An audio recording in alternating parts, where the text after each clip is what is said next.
လူတစ်ယောက်နာကိုရွှွန့်တွေတုပ်လိုက်ပြီးသူဟာမြေပြင်ပေါ်မှာတွားနေပါတယ်အဝေးမှာတော့သူတို့မဲလိုက်နေကြတဲ့တောရိုင်းကျွဲတအုပ်ကိုတွေ့နေရပါတယ်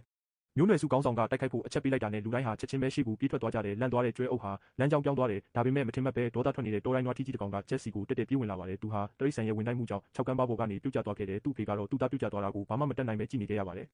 နောက်ဆုံးတော့ကျက်ဟာကျင်းမြောင်းနဲ့ကြောက်တောင်ဆုံးတစ်ခုပေါ်ကိုကျသွားခဲ့တယ်နောက်တစ်နေ့မှာမျိုးနွယ်စုဟာသူတေးပြီးလို့ထင်ပြီးချက်အတွက်အခမ်းအနားတစ်ခုကျင်းပနေကြပါပြီအဲ့ဒီအချိန်မှာပဲလင်းသားတစ်ကောင်ကသူ့ကိုလာစိတ်လို့ကျက်နိုးလာခဲ့တယ်သူဟာသူ့ဖေကိုအသေးအတန်အောက်ခေါ်ခဲ့ပေမဲ့မျိုးနွယ်စုကတော့ထွက်ခွာသွားခဲ့ကြပါပြီသူဟာအပေါ်ကိုပြန်တက်ဖို့စူးစမ်းရုန်းကန်နေရတယ်အဲ့ဒီခိုက်တက်မှာပဲမိုးတွေကတဲတဲမဲမဲရွာချလာပါတယ်6ကမ်းပါးအောက်ခြေဟာမိုးရေတွေနဲ့ပြည့်ရှံတက်လာတယ်ကြောက်တောင်နေရံတွေကလည်းပိုပြီးချောလာပါတယ်နောက်ဆုံးတော့သူဟာကြောက်တောင်နေရံကိုဆက်မကင်ထားနိုင်တော့ပဲရေထဲကိုခုန်ချလိုက်ရပါတော့တယ်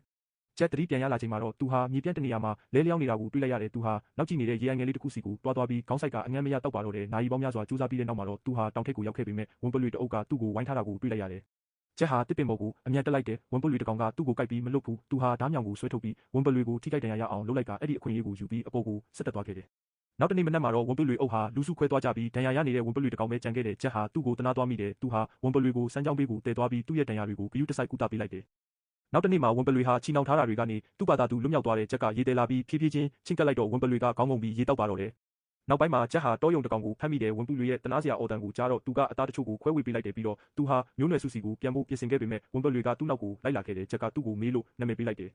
ရုတ်တရက်ပဲကြမ်းတမ်းနဲ့စောင်းရသည်ရောက်လာခဲ့တယ်ကျက်ဟာနှင်းတွေကြားထဲမှာခက်ခက်ခဲခဲရုန်းကန်နေရတယ်သူဟာမတော်တဆရေခဲနေတဲ့ကန်တစ်ခုထဲကိုကျသွားတယ်ရေစီးကြောင်းကသူ့ကိုဆွဲခေါ်သွားတယ်မိကရေခဲပြင်ကိုဖောက်ခွဲဖို့ကြိုးစားနေတဲ့ကျက်ကလည်းသူ့ဓာတ်ကိုတုံးပြီးရေခဲပြင်ကိုခုတ်ထွင်းနေတယ်သူအန်ရီကနေလွတ်မြောက်ခံနည်းလေးမှာပဲအမဲလိုက်ခွေးတအုပ်ရဲ့တိုက်ခိုက်တာကိုခံလိုက်ရတယ်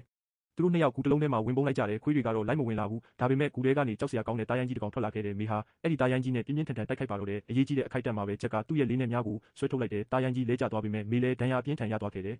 ကျက်ကသူ့ရဲ့ဒဏ်ရာတွေကိုကုသပေးခဲ့ပေမဲ့စိတ်မြစ်တွေကကုန်သွားပြီးအသက်ဆက်ရှင်ဖို့တခုလေးသောနီလန်းကတော့ရှေ့ဆက်သွားနေဖို့ပါပဲနောက်ဆုံးတော့သူတို့ဟာမျိုးနွယ်စုရဲ့အမတ်သားတိုင်ကိုတွေ့လိုက်ရတယ်တယောက်နဲ့တယောက်အပြန်လန်မိတွဲပြီးသူတို့ရှေ့ဆက်သွားခဲ့ကြတယ်မေဟာသူ့ရဲ့ပြင်းထန်တဲ့ဒဏ်ရာတွေကြောင့်လဲကျသွားတယ်ကျက်ကသူ့ကိုပွေ့ချပြီးရှေ့ဆက်တိုးခဲ့တယ်နောက်ဆုံးမှာတော့သူတို့ရဲ့ရင်းနှီးနေတဲ့မျိုးနွယ်စုကိုတွေ့လိုက်ရပါပြီကျက်နိုးလာတဲ့အခါမှာတော့မေကသူ့ဘေးမှာလဲလျောင်းနေတဲ့မျိုးနွယ်စုရဲ့ဆေးဆရာကမေရဲ့ဘိုက်ကိုညင်ညင်တတပုတ်တက်ပေးပြီးသူ့ရဲ့အောက်ကနေဝမ်ပလွေပေါက်စလေးတစ်ကောင်ကိုဆွဲထုတ်လိုက်တယ်တကယ်တော့မေဟာတားရိုင်းကြီးနဲ့တိုက်ခိုက်နေတဲ့အချိန်တုန်းကကိုဝင်လွယ်ထားခဲ့တာဖြစ်ပါတယ်နောက်ပိုင်းမှာအဲ့ဒီဝမ်ပလွေပေါက်စလေးကြီးပြင်းလာပြီးမေနဲ့အတူကျက်ရဲ့အဖော်ဖြစ်လာခဲ့တယ်အဲ့ဒီအချိန်ကစပြီးမျိုးနွယ်စုကယောက်ျားတွေအမဲလိုက်ထွက်တဲ့ခါတိုင်းသူတို့နဲ့အတူဝမ်ပလွေအုပ်တအုပ်အမြဲတမ်းလိုက်ပါလာခဲ့တယ်သူတို့ဟာရှေးခေတ်အခါကအင်အားကြီးမားဆုံးသောမျိုးနွယ်စုဖြစ်လာခဲ့ပါတော့တယ်